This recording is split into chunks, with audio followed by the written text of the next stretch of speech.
Okay, welcome to another 90 from the 90s video where Paul and I go through and share 90 of our favourites 90s albums. And the rule being we're only allowed to pick one album from each artist. So, for example, we can't have REM's Out of Time and Automatically the People. We can only have one or the other.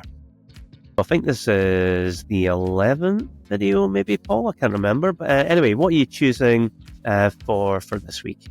Today I'm going to choose Guns N' Roses' Use Your Illusion 2. I suppose for me it's a kind of one of the big albums of the 90s, the early 90s. You waited so long for the albums to come out, 1 and 2. I think 2's the better album though. I think 1's probably, a bit too much. Whereas 2's a bit more coherent. And probably because it had You Could Be Mine,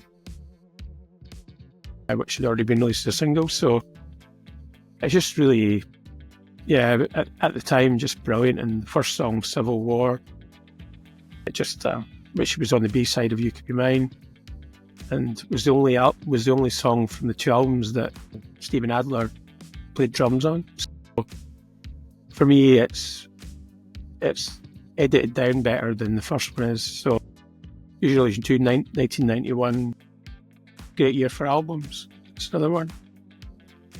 Yeah, I mean, I used to, for the longest time, prefer Use Your Illusion 1. But yeah, no, 2 is the stronger album. It's a bit more focused. And I think most of the songs do have a similar vibe in Use Your Illusion 2. But yeah, you've got a real mix of things, Strange, 11 minutes or something like that. You've got your kind of punk rockers on there, and you've got stuff like Knocking on Heaven's Door, Civil War, so there's a really good mixture of stuff, and the bands are on top form, and the songwriting is excellent. Yeah, one of my favourites from the 90s as well.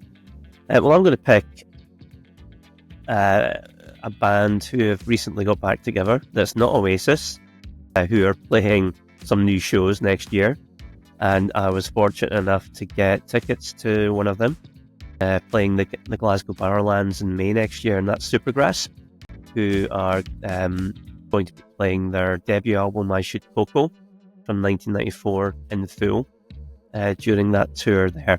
But the album, I'm actually not going to pick I Should Coco, because I prefer the follow-up to it, which is In It For The Money, which I think is an absolutely brilliant album. Again, off the top of my head, I mean, the title track is brilliant. Richard III, great kind of indie rock song. Oh, I mean, I could go through a number of different songs. And what's the Sun? What's the Sun one? Yeah, Sun Hits the Sky. How could I forget? The Sun Hits the Sky is incredible, an amazing song, best song in the album for me. But yeah, it's great songwriting. There's again good variety of styles on there, but yeah, really, really well performed. Great songwriting. Doesn't outstay its welcome. It's just a brilliant album. So I do have it on vinyl as well there, the re-release, and it is just listened to it recently. Yeah, great stuff. Really, really good. And so there we go. 2 great albums from the 90s. If you've not heard them before, definitely recommend that you check them out.